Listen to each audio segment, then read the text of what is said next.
Voilà, on est là, Baruch Hashem sur le Tzion, notre Bénou.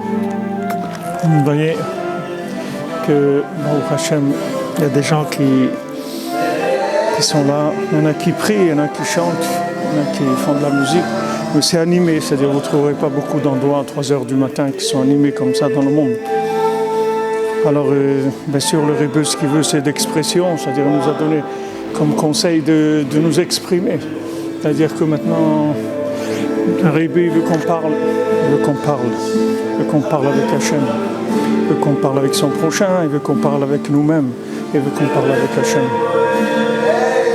Rabbi nous rapporte dans Sipur Masiot qu'il y avait un Tzorfati Meshuga, il y avait un Français fou, qui parlait tout le temps. Il parlait tellement, il parlait avec lui-même, il n'avait même pas besoin de quelqu'un, il pouvait parler tout seul, ce Français qui était fou. On voit dans la paracha que Abraham Avinu, il a plaidé pour Sdom. Il a demandé à Hachem, il a dit voilà, quand même tu ne vas pas détruire une ville comme ça s'il y a 50 tzadikim. Hachem il a dit s'il y a 50 tzadikim, c'est sûr que je ne vais pas le détruire. Et s'il y a 40, non plus. Et s'il y a 30, non plus. Et s'il y a 20, non plus. Et s'il y a 10, alors non plus. Et Abraham Avinu s'est arrêté.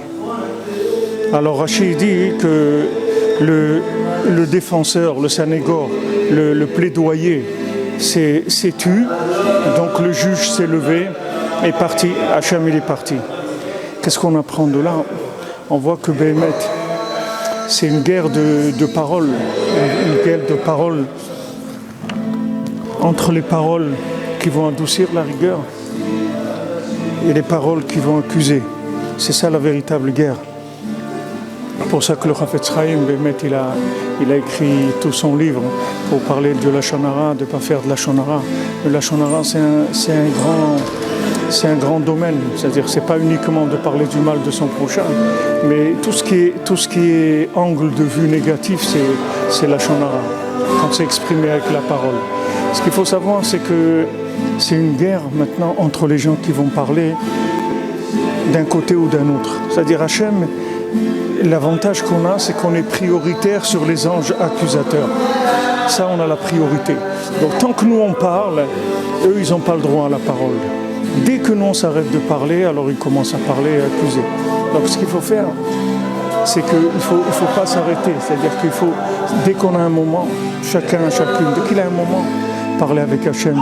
Des paroles de chesed, des paroles de bonté, des paroles de voir le positif. De dire Hachem, regarde ce monde merveilleux que tu as créé pour nous. Toutes ces possibilités que tu nous as données. Tu nous as donné toutes ces couleurs, tous ces angles de vue, tu nous as donné la musique, tu nous as donné tellement de choses qui sont magnifiques. Pourquoi maintenant on va se laisser détruire par des gens qui veulent que la destruction? Ces gens-là, c'est pas eux, ils sont manipulés par des anges accusateurs. Comme à l'époque de Noach, il y avait des anges accusateurs et Noach, il n'a pas fait le poids, comme on dit, c'est-à-dire il n'a pas pu parler avec Hachem pour adoucir ça. Donc maintenant, notre devoir à nous, c'est de parler avec Hachem autant qu'on peut. Et il faut savoir que quand on parle avec Hachem, alors automatiquement, il n'y a aucun accusateur qui peut prendre la parole. Parce que toute parole qui vient d'en bas, elle est prioritaire sur toutes les paroles qui sont en haut, de n'importe quel tribunal. D'abord, on écoute les gens qui sont en bas. les gens qui sont ici dans ce monde, c'est eux qui sont les plus importants. Et après, il y a ceux qui sont d'en haut. En haut, c'est des observateurs, c'est pas comme nous. Nous, on est dedans, on est en train de se battre tous les jours. Donc on est prioritaire. On est prioritaire et Hachem, il nous écoute en priorité.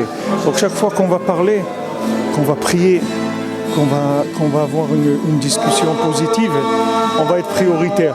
Et ça adoucit la rigueur. Si Abraham Avinu, il avait continué, il avait dit à Hachem, bon, ici il n'y a pas 10, s'il n'y a que un, Hachem, il aurait dit que pour un, je détruis. Et s'il n'y a pas un, mais que de ses enfants, il va naître quelqu'un de bien, alors Hachem, il dit, c'est vrai, sûrement il sortira quelqu'un de bien de ses enfants, donc je ne détruis pas ce d'homme. C'est aussi simple que ça, ne croyez pas que c'est tellement compliqué. Mais seulement c'est révolutionnaire parce qu'il n'y a personne qui sait ça. Mais c'est tellement évident, c'est tellement clair. Et bon, Hachem, Rabbi Nachman nous a donné le secret de la parole, de la communication avec Dieu, qui existait depuis la création du monde. Seulement lui, il nous a parlé, il nous a donné la force, il nous le rend dans le cœur pour qu'on puisse le faire, qu'on puisse le vivre. Bezrat Hachem. Alors, Bezrat Hachem, que des bonnes nouvelles pour tout le monde. Et tout celui qui a besoin de se marier, toute celle qui a besoin de se marier, qu'il y ait des rencontres, qu'il y ait de la communication, chacun y trouve sa moitié, et que celui qui a besoin d'enfants, de parnassa, de santé, de monter en Eretz Israël, Bezrat Hachem, que ces moments difficiles, c'est des moments où on peut placer beaucoup de choses près d'Hachem, parce que d'un côté, quand on voit tellement de haine sur nous, tellement de côtés négatifs dans le monde entier sur nous, alors il y a une grande miséricorde d'Hachem qui s'élève pour nous, et donc il faut profiter pour demander tout ce qu'on a demandé, Bezrat Hachem. Arché Be'atzlacha et un Yom Tov. Et Bezrat Hachem, qu'on reste toujours à l'antenne, qu'on ne donne pas l'antenne à l'autre côté, à aucun moment. Qu'on reste toujours, qu'on domine toujours l'antenne, Bezrat Hachem.